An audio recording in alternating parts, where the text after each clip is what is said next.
Chapter 1. When I stepped out of my bedroom ready to leave, Mum gasped, "You can't go like that," and pushed me back into the bedroom. We were going to a Zabava, the Bosnian name for a party. Zabavas were organized twice a year, once as a community meet and greet, the second to celebrate Ramadan, the Muslim religious month of fasting. This would be my first attendance. "Why not?" I demanded, my hands on my hips as I twirled. I wore a little black dress Mum bought for my 15th birthday. I'd grown in the years since, and the dress molded to my body. I wore the dress a few months before, when we attended a work barbecue for Dave, Mum's ex-boyfriend. Mum complimented me then. "It's not suitable." Mum rifled through my wardrobe. Even though both my parents are from Bosnia, I didn't have anything to do with the community. When I was 6 years old, Mum moved us to the inner city. Now that I was 16, we were back where we'd started, in St. Albans. Even though St. Albans was established in 1887, at least that's what the plaque at St. Albans train station said, you couldn't tell by walking through the bustling center. The buildings are two-story plain block structures with tin roofs. The shop fronts are a mix of European, who settled after the post-World War II boom, and Vietnamese who came in the 1970s. St. Albans' only distinguishing feature was the streets formed into perfect rectangles, an absence of trees on nature strips, and the fact that every second shop is a pharmacy catering to the aging population. There were always Yugos in St. Albans, and after the Balkan War in the early 1990s, the population exploded with refugees from all sides settling there. It wasn't a coincidence that Mum and I moved away, while everyone else moved into St. Albans. I never thought of myself as Bosnian. I was born in Australia, all my friends were Australian, and if I thought about it all, I would have called myself a true blue Aussie. All that changed 3 months ago. What's wrong with my dress? I admired myself in the mirror. You're too. Beautiful, hot, gorgeous, sexy. I cocked my hip. The black dress brought out the highlights in my dark blonde hair. The V-line showed off my cleavage, while the miniskirt made my legs look longer. My bedroom door was pushed open. "Hey Mo," my grandfather demanded that we leave. He caught a glimpse of me. "Bože sačuvaj," he hissed, which meant "God save us," and turned his back so he couldn't see me. "Bara, nagi joj nešto drugo da obuš," his torrent of Bosnian came in lightning-fast bursts. I understood that he wanted my mum Bara to find me something else to wear. What would people think if they saw how I was dressed, that I was a whore, and then I lost him? Did Dido call me a whore? He said you look like a whore because of your makeup. My grandparents were supposed to come to Australia with my Aunt Zara and her family after the Balkan War in 1995, but my grandmother's diabetes made her too ill to travel. When my grandmother passed away last year, my grandfather came to Australia and lived with my Aunt Zara and Uncle Hakia. Unfortunately for me, that lasted a few months before Uncle Hakia and Dido couldn't stay under the same roof. Auntie Zara manipulated Dido into leaving, apparently by telling him that Bara needed to be with him after all these years. And then she served up a good dose of guilt to her sister about being the black sheep, and about all the embarrassment Mum caused by shacking up with an Aussie. So Mum caved in and she and I made the move back to the western suburbs. And Dido moved in with us. And my life became hell because of him. I checked my makeup in the mirror. My foundation was flawless, making my pale skin blemish-free. The liquid eyeliner and eyeshadow brought out my green eyes. I was wearing the basic makeup any teenage girl would wear to an evening function. "He's whacked, Mum." She glanced at my face quickly. "You'll have to tone it down." "But I'm wearing regular makeup." "We need to make a good impression." Mum sighed. "You're saying we're not good enough." "No." Mum put her hands on my shoulders. "Tonight is a very important night. It's the first time we're attending a Bosnian function as a family, and we're all anxious about looking our best. I had to admit tonight was Mum's night. During the refugee onslaught, my Auntie Zera's family had arrived from Bosnia, and we'd managed to play happy families for a total of 2 years, before Mum and Auntie Zera had a falling out. We hadn't had anything to do with each other during the 10 years we lived in the inner city, but tonight was the reunion. She hugged me, but I held myself stiff in her embrace. I look great. I pulled away from her, forcing her to look at me. Don't I? Mum hesitated. Yes, you do. What are we waiting for? Let's go. I headed for the door. But this isn't an Australian function. This is a Zabava. Everyone will be watching us, judging me, Mum winced. Mum and I weren't what you would call traditional Bosnians. More like exiles returning to the fold. Mum had made some bad decisions. At the age of 18, she married my father, who brought her to Australia. After my birth, she had a nervous breakdown and went to hospital. My dad left us because he didn't want a mental patient for a wife, so Mum embarked on what I called her finding a daddy phase when she dated every Bosnian man in sight, supposedly to find a father for me. Some lasted a night, some a week, some a few months, but inevitably they all left us. She ended up getting a bad reputation, and this was one of the reasons why we moved out of St. Albans. Please Sam Sabiha, be good for me. For years I'd called myself Sami Omerovic, and so had Mum. It was the easier option because most Australians had to be taught to pronounce the H in my name, and then there was the deciding incident. I'd been looking forward to grade 6 camp the whole year. We went to a farm in Victoria's countryside, and I had fantasies of milking cows and riding horses, but what I hadn't envisioned was my camp leader and his wife. On the first day of camp, Mr. Howard asked all the students for their name. When it was my turn, the conversation went something like this. Mr. Howard, that's an interesting name. Where are you from? Me, Thornbury. Mr. Howard, no. He laughed. Which country? Me, Australia. Mr. Howard, your name isn't Australian. Me, it's Bosnian. Mr. Howard, so you're Bosnian. That should have been the end of the story, but then I met his wife. Mrs. Howard, where is your name from? Me, I'm Bosnian. Mrs. Howard, when did you come to Australia? Me, I was born here. Mrs. Howard, so you're Australian. Me, yes. While I had many conversations that went along these lines, what made this so different was that Christy Newman, my grade 6 nemesis, witnessed both. She made the 3-day camp a living hell by calling me Sabiha, no country. When I came home from camp, when told Mum I wanted to change my name to something more Australian. By the time I began high school, I had a clean slate, and everyone knew me as Sami Omerovic. Now that we were embracing our ethnic roots, I was Sabiha again. Bara. My grandfather was getting angrier with Mum. There's nothing suitable here. Mum closed my wardrobe doors. Find something in my wardrobe. Mum, I whinged. Please, Sabiha. Mum gave me a harried look and went to answer Dido's demands. I sighed heavily as I rifled through Mum's wardrobe. It used to be fun playing dress-ups in Mum's wardrobe when I was a child, but now it would be a disaster. Mum was a few inches taller than me, and her figure was fuller. Anything I put on would hang like a sack. As I pushed her clothes along, a parcel fell at my feet. I bent and picked up a bundle of letters tied with a ribbon. I pulled a letter out, but it was written in Bosnian and I couldn't understand much. I glanced at the salutation and saw it was signed from Darko. Another old boyfriend? But this name didn't ring any bells.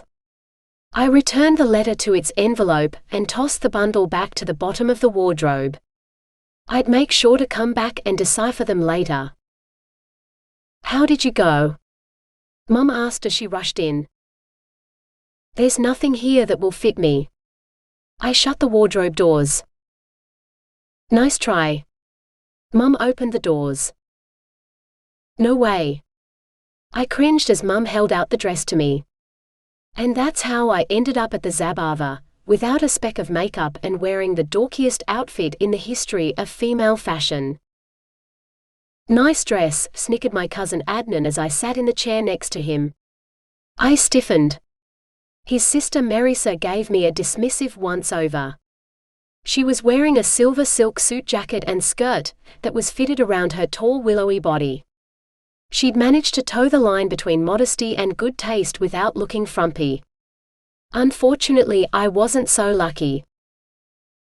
Adnan pinched a fold of fabric between his fingers. For your birthday, I'll get you a subscription to Vogue. I went red. It was one of Mum's conservative dresses. On her it was a knee-length fitted dress with a scooped neckline and almost skin-tight, but on my thinner frame the hem reached my calves and the scooped neckline was too low, so Mum had insisted I wear a top underneath. I looked like an op shop reject. Read between the lines, buddy. I lifted my hand, joining my thumb and little finger and keeping my other 3 fingers in a straight line. I caught my aunt's eye across the table. Guiltily I put my hand down by my side. You look nice, she called out. I forced a smile. Thanks. Adnan smothered a laugh. I elbowed him. Having a family was way overrated. I examined what other people were wearing. If you say you're Muslim, most people go to the stereotype of the turban-wearing, bearded Arab man or the hijab-wearing subjugated Arab woman. They don't get that there are 1.5 billion people practicing Islam in 57 languages, and that each ethnic group had a different way of expressing their religion. Since the Balkan War, people know of Bosnia, but they don't know about Bosnians. They don't understand why women aren't covered up and men aren't turbaned. I hadn't known either, but since Dido moved in, his pet project was to educate me about my roots. He told me that Bosnians were ruled by the Turkish Ottoman Empire from 15th to the early 20th century, that most Bosnians converted from the Bosnian Church to Islam. As a result, we have a lot of Turkish words in our vocabulary, and dress like Turks in Western fashion. Most of the people at the Sabiha wore regular clothes. The men were in suits and the women wore loose clothing with no skin showing. There were a few older women who were covered up, but instead of the hijab they wore a headscarf. Single young men wore jeans and a shirt. Adnan said he'd tried to do the same, but Auntie Zara ordered him to change into a suit. Mum waved to someone. I turned and groaned. Safet and his sister Saifda were making their way over to our table. It was the Bosnian tradition to use one name in the family and add variations to it, the most popular being adding an a to make names female. Salam alaikum, Mum said, uttering the Arabic greeting, peace be unto you. Alaikumu salam, Safet returned the greeting. Bosnians speak a southern Slavic language, like most people in the Balkans, but they use a few Arabic words and greetings that they learnt, because all Muslims pray in Arabic. Mum introduced Safet as her special friend. In private she called him her boyfriend, even though they'd only been going out for a month. I was reserving judgment. The men shook hands with Safet, my uncle Hakia making a point of greeting him with Zdravo, hello, to needle my grandfather. Uncle Hakia was still a fervent communist and a thorn in Dido's side. Dido explained that it was an insult to use non-Muslim greetings among Muslims. These were reserved for mixed company only. I turned to find Saifda standing behind me, holding out her arms. I leaned in for the kiss on the cheeks, another custom. We were pretty relaxed about it. I used to have a Turkish friend and I'd never seen so much cheek kissing in my life. They have the whole 3-kiss thing down pat. We used to do the 3-kiss thing too, but we dropped it because the Serbs have the same practice with their 3-fingered crossing of the chest. Usually I managed to avoid kissing, but Sabiha was trying to impress and was overcompensating. She thought she had to win me over. She didn't know that Mum's boyfriends never lasted, and that I'd stopped caring one way or another. Safet and Sabiha sat on the seats we'd been saving for them. Dido watched Safet with approval. Safet used to be a university professor before the war and was considered a catch, even though he worked as a taxi driver in Australia, that is, when he chose to work. Soon after the preliminaries, they moved on to their favorite game. Safet and Sabiha were originally from Prajeta, while Mum's family came from Banja Luka, which was roughly an hour away. Do you know Ismail Sahovic and his wife Husna? Safet asked, ash hanging off his cigarette. My auntie and uncle looked blank. He has a daughter Esma and a son Farik, Safet's sister added. Auntie and uncle shook their heads. They could keep this up forever, trying to find a tenuous link, a friend of a second cousin whose mother was related by marriage to their grandfather 5 generations back. When I called this the Connect the Bosnian game, Mum told me off. She said that in Bosnia everyone knew his or her neighbors within a 20-kilometer radius. Bosnia and Herzegovina was roughly half the size of Tasmania and had a population of 4.1 million, so even if you were dropped on the other side of the country by direction-challenged aliens, chances were you'd find people who knew someone you did. Now that everyone was scattered to the 4 corners of the world, this was the only way they had of learning about their former neighbors and creating a sense of community. They also trawled the telephone directories, looking for possible relatives. When they found someone with the same surname, they'd call to sniff out if there was a family connection. Mum told me that Bosnians who arrived in Australia during the 1970s were desperate for kinship, and that anyone with the same surname would become a cousin, whether they were a blood relative or not. Now that there was a larger population, there was no need to settle like that. As they talked, I opened my bag and found my mobile. I typed in a message, "Hope you're having a better time than me. Love, Sammy." I scrolled to Kathleen's name in my address book and pressed send. Kathleen was my best friend. We were friends since primary school when Mum and I lived in Thornbury. During the summer holidays, we still saw each other regularly. She visited me once, but my grandfather was less than welcoming, so mostly I traveled down her way and we met in the city or hit the op shops and cafes around Brunswick Street, in Fitzroy. In the week since I started Year 10 at my new school, St. Albans High, we hadn't spoken much. I was used to seeing her every day, and then we'd call each other after school or send an email or text message. I missed her. I returned my mobile to my handbag. When I tuned back into the conversation, they were talking about the war again. I was so sick of hearing about the war. I was on the front line, Uncle Hakia said. That's where I got injured. He touched his stomach. There was a collective sigh by the group. There weren't many men who could claim hero status. Most men fled with their families when the war broke out.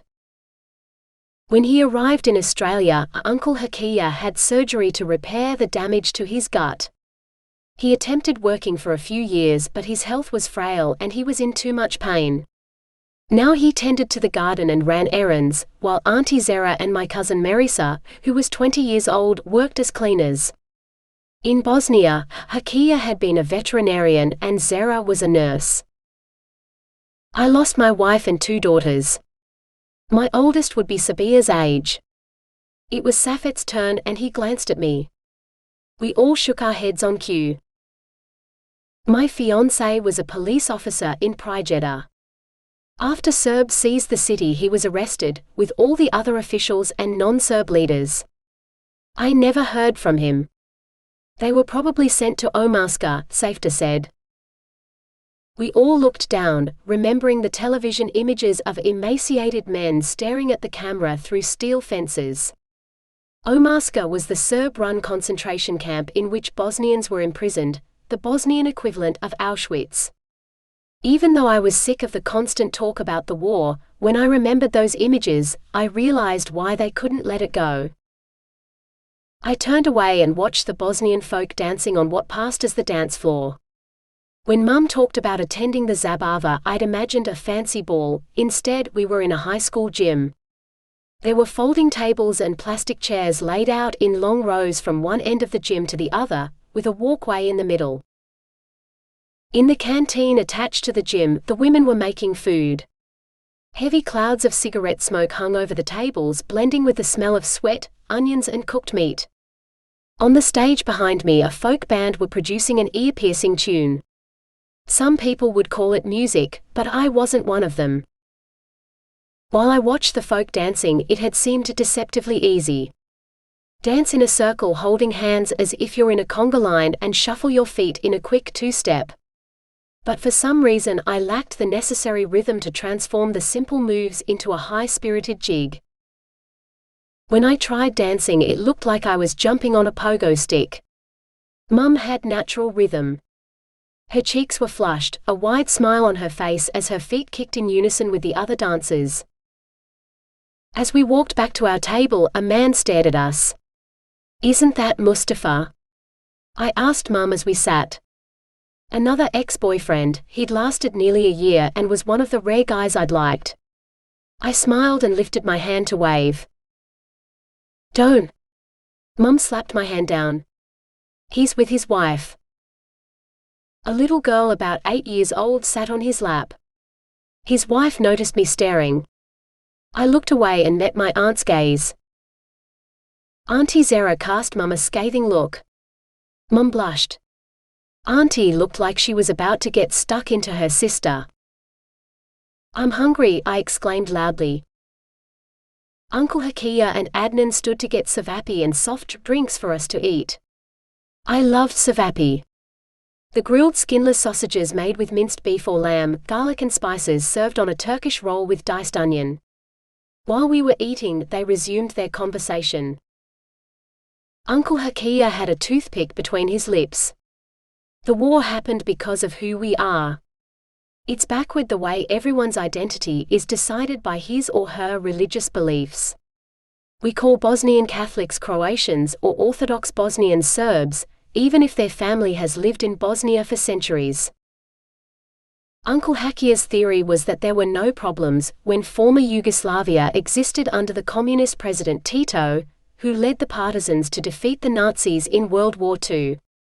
It was only when Tito passed away in 1980 and communism was eroded, that tension started simmering as everyone sought independence. Tito thumped the table. "Those Orthodox Bosnians are Serbs. If they weren't, why did they rise up in the coup d'etat, even though they'd been living in Bosnia all their lives? Just like you were a Muslim all your life." Uncle Hakia made a dig at Tito's previous life as a communist. Tito was now a born-again Muslim, like most of the Bosnians since the war. "I did what I had to do," Tito defended. "It was the only way to make a life." While those with religious beliefs weren't persecuted in Yugoslavia the way they were in other communist countries, they weren't promoted at work, and given opportunities that Communist Party members received. Safet clapped Tito on the shoulder. "Come on friends, let's talk of happy things." Auntie Zara covered Uncle Hakia's hand. "We came to have a good time, not rehash old arguments." Tito and Uncle Hakia engaged in a staring contest. Safet and Safta finished eating and left to speak to friends at another table. Mum picked at her savapi. "Do you want it?" she asked Uncle Hakia. He broke the stare, smiled and shook his head. Auntie Zara narrowed her eyes at them. "You were always wasteful, Bara." Using a fork, she transferred the savapi to her plate. "You need to eat more." She bit into a savap and chewed it with relish. Mum scrunched her nose and watched Safed as he worked the room. "I need to watch my figure. If you put meat on your bones you'd be able to keep a man." Auntie Zara followed Mum's gaze. "Not all men like big women," Mum replied. Uncle Hakia pinched the roll of fat, bulging over Auntie Zara's skirt. "You should watch your figure too." She slapped his hand hard. You should keep your eyes off other women's figures. Uncle Hakia rubbed his hand. I was joking. He didn't mean anything by it, Mum said. You're in your 30s, yet you're as vain as a teenager, Auntie Zara attacked Mum. Even though Auntie Zara was 42 years old to Mum's 37, she was right. Mum looked like she was 20-something. She did push-ups and sit-ups every night to keep her figure trim, while Auntie Zara's weight aged her face and the frumpy clothing she wore made her look like a senior citizen. Auntie Zara kept going, pointing at Mum. And you're dressed like a whore. Mum's only fault was that she looked too good. Her knee-length dress fitted against her curves and her cleavage was just visible. After over 50 years of living under communist Yugoslavia, there were only a few customs Bosnians practiced in their everyday life that identified them as Muslim: the names they gave their children, drinking Turkish coffee, and the fact that male children were circumcised. Since the war, they were groping for a newfound sense of identity after being pigeonholed as Muslim, and while many of them didn't know how to be Muslim, they knew what didn't make the grade and what got gossiped about. Skimpy clothes, drugs and pairings with non-Muslims were at the top of the hit list. Mum had already received 2 out of 3 strikes. Mum picked up her glass and took a sip, her hand trembling. She wasn't good at confrontations. That's not, I interrupted my aunt. Adnan pinched me under the table. Ouch! I exclaimed. Leave them to it, he whispered. She's my mother, I whispered back. She's her sister. I was about to speak, but he held up his fingers like he would pinch me again. Uncle Hakia held Auntie Zara's hand and looked at Mum. Bara looks nice, he pronounced. Auntie Zara's face was flushed and rivulets of sweat trickled from her temple. Keep your eyes to yourself. She dug her nails into Uncle Hakia's hand. Zara, Dido snapped. This isn't the time. Mum and Auntie Zara's bickering went back nearly 20 years ago, when Uncle Hakia was courting Mum. Everyone expected that they would marry, but then my father came home from Australia to find a bride. Mum ended up marrying my dad and moving to Australia. Auntie Zara and Uncle Hakia married and stayed behind, and there's never been peace between the two sisters since. In the quiet afterward, we heard a hushed whisper at the table behind us. That's the woman who's crazy. A woman at the table behind us scowled at Mum.